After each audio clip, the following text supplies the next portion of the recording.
A pericardite aguda, ela trata-se da inflamação nas lâminas do pericárdio, resultante de uma variedade de estímulos que vão levar a uma resposta imune estereotipada, causando esse processo inflamatório. A gente sabe que é uma doença autolimitada, né? 70 a 90% dos pacientes, eles respondem satisfatoriamente ao tratamento inicial e têm a sua doença resolvida completamente. Ela é benigna, a mortalidade da pericardite aguda, ela gira em torno de 1% e ela está relacionada à pericardite associada a grandes derrames pericárdicos e ao tamponamento cardíaco. Né? A gente sabe que o problema da pericardite são as recorrências, né? 10 a 30% dos pacientes, eles vão recorrer de um novo episódio, um ou dois novos episódios, né? Mas menos de 5% da população tem múltiplas recorrências e isso traz uma incapacidade muito grande para esse paciente, uma morbidade muito grande para esse paciente. A pericardite aguda, ela tem uma incidência que é difícil da gente estimar, porque na maioria das vezes os casos leves, eles se resolvem espontaneamente antes que o diagnóstico seja feito, esse paciente não chega a procurar um serviço de atendimento médico. E a gente sabe também que só 5% dos pacientes atendidos com uma dor torácica aguda não isquêmica são diagnosticados com pericardite aguda. Né? Ela é mais prevalente no sexo masculino, 2/3 dos casos de pericardite são em homens. Né? Estudos de coorte recentes já mostraram isso. Ela pode ser classificada ou definida como aguda quando seus sintomas duram menos de 4 a 6 semanas e o quadro se resolve com o tratamento inicial. Ela é chamada de incessante quando a sintomatologia dura mais de 4 a 6 semanas. Ela é chamada de recorrente quando o paciente volta a ter sintomas depois de um período livre de sintomas, assintomático, também de 4 a 6 semanas. E ela é chamada de crônica quando ela dura pelo menos mais de 3 meses. Nos países desenvolvidos, né, a principal etiologia, a principal causa de pericardite são as infecções virais. Né? A maioria dos quadros de pericardite aguda, eles são precedidos por um quadro gripal, por uma infecção viral gastrointestinal ou respiratória, né? A maioria dos pacientes, né? A grande maioria, 20% dos pacientes, 1/5 dos casos, a gente chama de síndrome pós-lesão cardíaca, certo? Então, a gente antigamente tinha muita pericardite pós-infarto transmural, né? O infarto com supra de ST. Hoje, com as terapias de reperfusão, né, tanto química quanto mecânica, através da angioplastia primária, reduziu muito essa pericardite pós-infarto, tanto a precoce, que acontece nos primeiros dias pós-infarto, nos primeiros 2 a 4 dias, quanto a pericardite mais tardia, que a gente chama de síndrome de Dressler, que é uma pericardite autoimune e que acontece depois de 2 a 4 semanas de um infarto com supra de ST. Mas, apesar da incidência da pericardite pós-infarto ter se reduzido, né, a gente tem muitos procedimentos cardíacos com manipulação do pericárdio e isso pode gerar uma pericardite aguda, né? Então, inclusive, eu sugiro muito aos meus alunos que estão no hospital que tem a cirurgia cardíaca, que vão à UTI para poder auscultar esses pacientes no pós-operatório imediato, para treinar o ouvido, a ausculta do atrito pericárdico, né? Esses pacientes ficam geralmente com atrito pericárdico, principalmente os pacientes no pós-operatório de válvula, tá? Outras causas específicas seriam as doenças autoimunes, né? O hipotiroidismo, a gente tem também a pericardite urêmica nos pacientes renais crônicos e o câncer, né? Tanto metástase de um tumor primário aí de mama, um linfoma, um tumor de pulmão, quanto pacientes que fazem uma pericardite após radioterapia no tórax para tratar algum câncer intratorácico, eles podem desenvolver o que a gente chama de pericardite actínica. Nos países em desenvolvimento, né, a tuberculose é a causa mais frequente.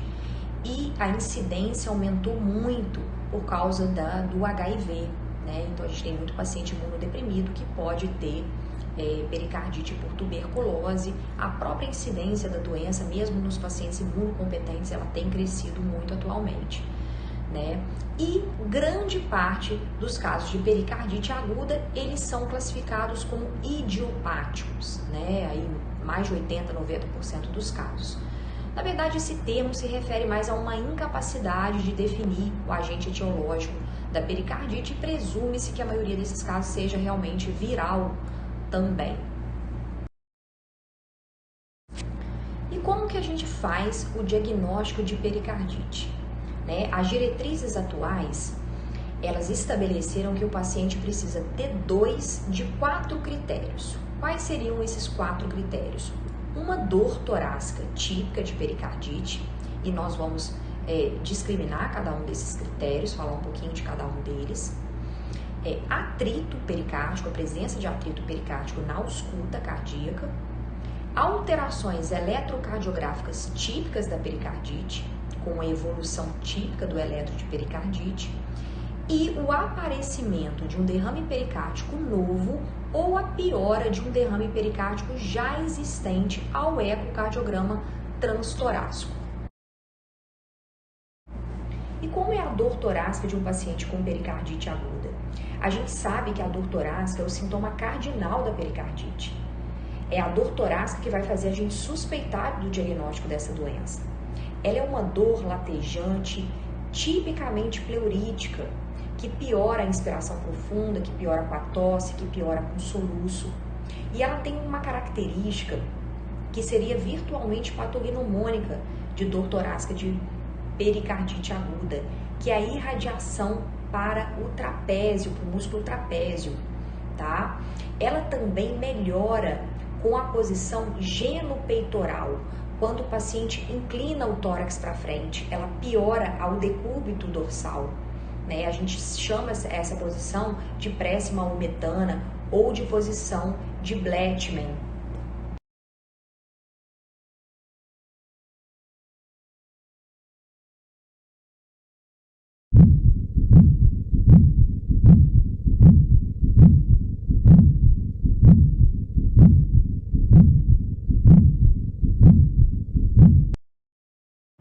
E o atrito pericárdico, que seria o segundo componente dos 4 que a gente tem que determinar, 2 dos 4 que a gente tem que determinar para fazer o diagnóstico.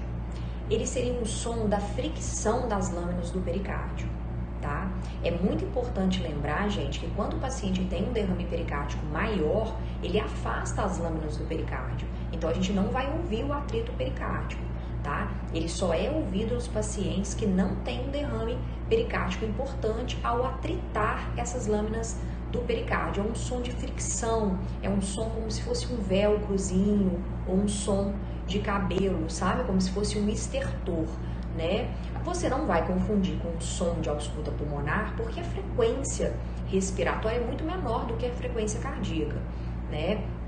Esse som de atrito pericárdio, ele vai ser ouvido na borda external esquerda, ele é dinâmico, né? Às vezes o paciente muda de posição, ele some, às vezes o paciente começa a melhorar, ele some, então é um som irregular, tá? E ele piora esse som, né? Ou seja, ele se torna mais fácil de auscultar, né? Uma manobra semiológica que a gente pode usar é justamente colocar o paciente com o tórax inclinado para frente, descansando os cotovelos nos joelhos, tá? Isso é uma forma mais fácil de a gente auscultar esse atrito pericárdio. E como seriam as alterações eletrocardiográficas de um paciente com pericardite aguda?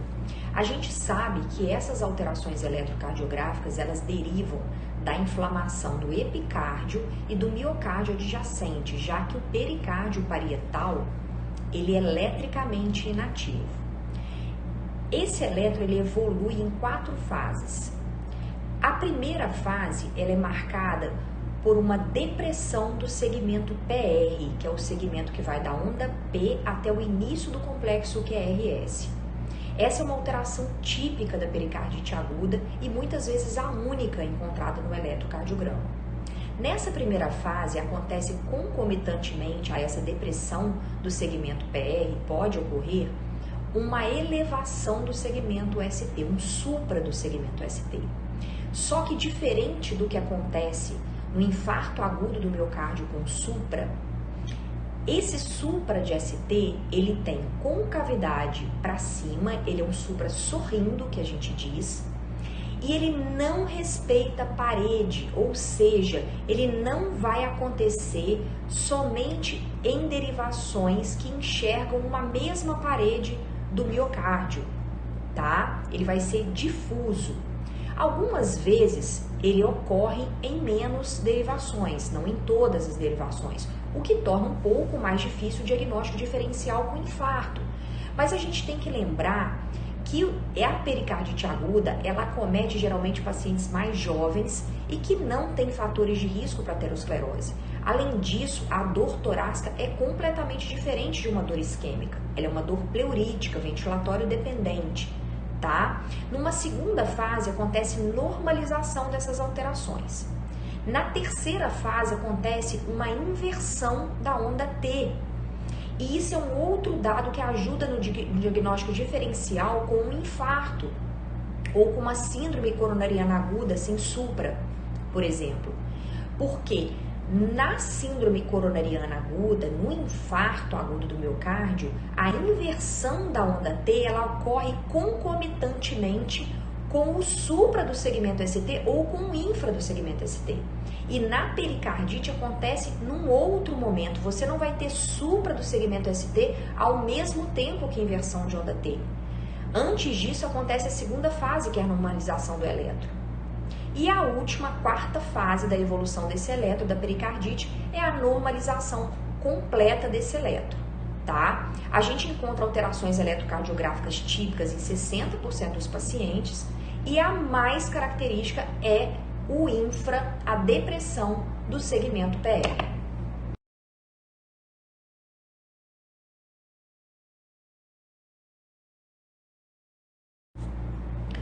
O quarto critério diagnóstico se refere ao achado, ao ecocardiograma transtorácico de um derrame pericárdico novo ou a piora de um derrame pericárdico pré-existente. O ecocardiograma é fundamental no paciente com pericardite suspeita ou confirmada. Ele vai ser o primeiro, muitas vezes o único exame de imagem que nós vamos solicitar, mas ele é fundamental. Você fazer só o raio-x de tórax procurando um aumento da área cardíaca para predizer que existe um derrame pericárdico é insuficiente, porque derrames pequenos que podem aumentar rapidamente, eles não vão aumentar a área cardíaca no raio-x de tórax. Então, se você tiver um derrame pericárdico pequeno, num paciente que teve um trauma, que está sangrando, num paciente que usa um anticoagulante, ele pode aumentar rapidamente, tá? Então, o ecocardiograma é fundamental. 2/3 dos pacientes vão ter algum derrame pericárdico, tá? Alguns outros não têm, o que a gente chama de pericardite seca, mas a maioria desses pacientes vai ter um derrame de pequena monta que não causa preocupação e que não vai levar a um tamponamento cardíaco, tá? Só 3% dos pacientes que vão ter grandes derrames com risco de tamponamento. Outros sintomas e sinais inespecíficos podem acompanhar as manifestações clínicas desse paciente com pericardite. Então, além desses 4 critérios diagnósticos, né, sendo que a dor torácica é o sintoma cardinal, a gente vai ter um paciente com febre baixa, tá? Febre alta não é esperado e tem que ser um sinal de alarme para uma pericardite bacteriana ou até para se fazer um diagnóstico diferencial com outra patologia. Você vai ter uma taquicardia sinusal, você vai ter um paciente ansioso, desconfortável, que pode estar dispneico, taquipneico, e você pode encontrar sintomas e sinais não cardíacos de outras doenças que podem estar levando a uma pericardite, uma doença autoimune, né? Um câncer, por exemplo, né? A gente faz diagnóstico diferencial de pericardite também com herpes zoster, por exemplo. Então, antes do aparecimento das vesículas do herpes, você pode ter dor torácica, né? Sudorese noturna, sinais de artrite, né? Então, são outras manifestações não cardíacas que vão te fazer suspeitar ou de um diagnóstico diferencial ou de uma causa específica para essa pericardite. Que outros exames complementares a gente deve solicitar além do eletrocardiograma e do ecocardiograma transtorácico? A gente vai solicitar um hemograma completo, e aí não é esperado a gente encontrar anemia. Se tiver uma anemia, a gente vai pensar, por exemplo, numa insuficiência renal, podendo causar uma pericardite urêmica, num câncer, por exemplo, tá? Numa doença autoimune, a gente vai pensar em outras coisas. Não é esperado você encontrar anemia. Não é esperado você encontrar uma leucocitose importante com desvio à esquerda, por exemplo. A gente vai suspeitar de uma doença bacteriana, tá? Só em casos de pericardite purulenta, por exemplo, tá? Você vai solicitar marcadores de inflamação, que são inespecíficos, mas eles tipicamente estão aumentados nos pacientes com pericardite aguda, que é um processo inflamatório. Então, a proteína C reativa ultrassensível, você vai solicitar velocidade de hemossedimentação, VHS. Isso vai aumentar em 80% dos pacientes e costuma normalizar em até 2 semanas, certo? Você vai solicitar prova de função hepática, por exemplo, creatinina, tá? E na suspeita, né, no aparecimento de uma sintomatologia ou de um sinal de uma doença específica, autoimune, você pode solicitar provas para confirmar aquela doença, alguma sorologia, tá? Vamos solicitar também um raio-x de tórax, tá? Que o esperado é que ele esteja normal, já que a maioria dos pacientes não tem um derrame pericárdico de grande monta, tá? Mas você pode ter o achado para um diagnóstico diferencial, um derrame pleural, uma pneumonia, certo? E outros exames, como por exemplo uma ressonância do coração ou uma tomografia com contraste do tórax para a gente avaliar o pericárdio, só vão ser solicitados quando há uma ambiguidade no eco, quando ele não confirma, quando a gente não tem 2 dos outros critérios. Aí você pode solicitar a ressonância.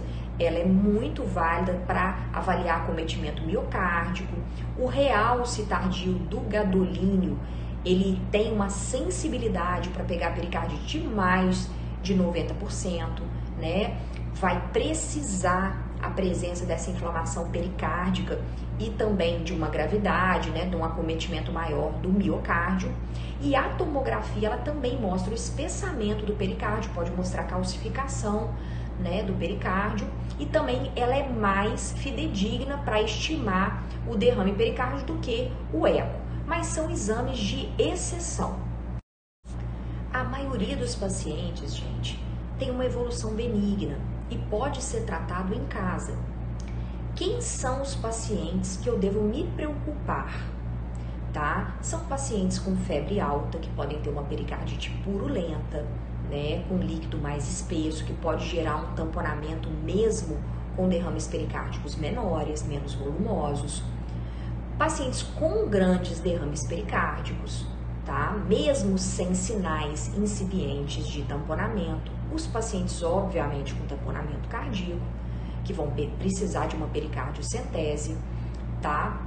E a falta, a ausência de melhora clínica com a terapia, com o tratamento medicamentoso após 1 semana. Aí eu devo internar esse paciente, tá? Outros pacientes de maior risco, pacientes imunodeprimidos que podem evoluir desfavoravelmente, pacientes com pericardite pós-trauma pelo risco de um derrame de evolução rápida com tamponamento, pacientes com miopericardite, porque a miocardite pode evoluir com disfunção ventricular, com insuficiência cardíaca e choque cardiogênico, e os pacientes que usam anticoagulante, pelo risco de fazer derrames pericárdicos sanguinolentos que vão exercer, né, um maior risco de tamponamento cardíaco, uma morbidade. Esses pacientes eu devo ficar alerta e preferencialmente interná-los. E como deve ser feito o tratamento medicamentoso do paciente com pericardite aguda? A base do tratamento são os anti-inflamatórios não hormonais, tá? É muito importante dizer que esses pacientes vão melhorar muito rapidamente com os anti-inflamatórios, mas eles não devem ser retirados abruptamente, tá? A gente faz uso aí por 2, 3 semanas, mas é importante que a retirada seja lenta e gradual e baseada não só na melhora dos sintomas, como na redução, na queda, na normalização dos marcadores inflamatórios, proteína C reativa e VHS. Esses pacientes devem ser informados a respeito disso, porque eles melhoram rapidamente e tendem a interromper abruptamente esse tratamento. E isso leva tanto à recidiva dos sintomas quanto ao risco de recidiva da pericardite, de uma pericardite recorrente, tá? O maior risco da pericardite aguda, gente, são as altas taxas de recorrência, que podem levar a muita morbidade, que podem causar uma pericardite constritiva, tá? Então é muito importante esse tratamento bem feito. A gente vai usar, de preferência, o ibuprofeno, é o que a gente mais usa, tá? A gente pode escolher outros anti-inflamatórios, mas o anti-inflamatório mais usado é o ibuprofeno, numa dose de 600 a 800 miligramas 3 vezes ao dia, tá? Com retirada gradual, redução de dose, né? Redução de frequência, vai gradualmente retirando. Nos pacientes com pericardite pós-infarto, pós-síndrome coronariana aguda, a gente prefere o AS, a aspirina, mas não na dose antiagregante plaquetária, e sim na dose anti-inflamatória, que é de 750 a 1 grama 3 vezes ao dia, também com retirada gradual. Importante lembrar, esses pacientes precisam usar inibidores de bomba de prótons, protetores gástricos, para evitar hemorragia digestiva. Outra medicação que obrigatoriamente deve ser associada aos anti-inflamatórios, a colchicina, tá? Existem estudos robustos com comprovação de redução importante da taxa de recorrência da pericardite com o uso da colchicina por tempo prolongado. O estudo mais importante foi o estudo COPE, e a dose da colchicina que a gente usa é de 0,5 miligramas 2 vezes ao dia nos pacientes com mais de 70 quilos e 1 vez ao dia nos pacientes com menos de 70 quilos. A gente vai usar por pelo menos 3 meses, tá? Melhora mais rapidamente os sintomas e diminui demais a taxa de recorrência. Então é fundamental prescrever junto ao anti-inflamatório a colchicina. Você vai desmamando o anti-inflamatório e mantém a colchicina por 3 meses, certo? Sobre os corticoides, isso é importantíssimo, tá? Os corticoides, a princípio, não devem ser instituídos. Já tem estudos que mostram que aumenta a taxa de recorrência de pericardite com o uso de corticoide, tá? Eles vão ser reservados para os pacientes com uma pericardite específica e que necessite disso, como pacientes com doenças autoimunes, tá? E se não for possível evitar o uso de corticoide, mesmo nos pacientes com pericardite aguda, idiopática ou viral, porque não responderam ao uso de anti-inflamatório, você deve usar em doses baixas ou moderadas, 0,2 a 0,5 miligrama por quilo de peso por dia, e aí a gente usa por várias semanas, tá? Você vai fazendo um desmame muito lento, de acordo com a melhora dos sintomas, com a normalização dos marcadores inflamatórios, e é muito importante manter anti-inflamatório e colchicina, tá? E obviamente o protetor gástrico. Quando você termina de desmamar o corticoide, você mantém por um período o anti-inflamatório e por um período mais longo ainda a colchicina.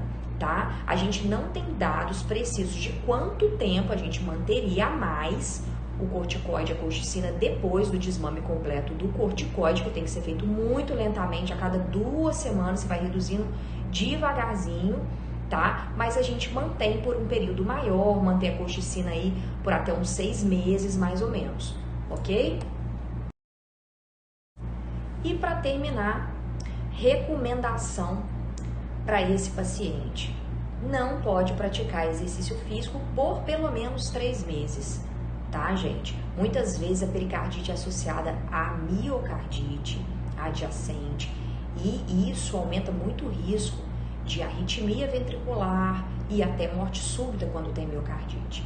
E mesmo quando há só pericardite sem envolvimento do miocárdio, o estresse de cisalhamento ali do pericárdio, o estresse oxidativo, o aumento do fluxo sanguíneo para o pericárdio pode fazer com que haja recidiva de sintomas e recidiva da pericardite, tá? Então, pelo menos 3 meses para você começar a liberar esse paciente para exercício físico, tá? Principalmente atletas, aí tem que segurar mesmo, tá? Idealmente, quando você libera o paciente, ele manter uma frequência cardíaca abaixo de 100 batimentos por minuto, tá bom?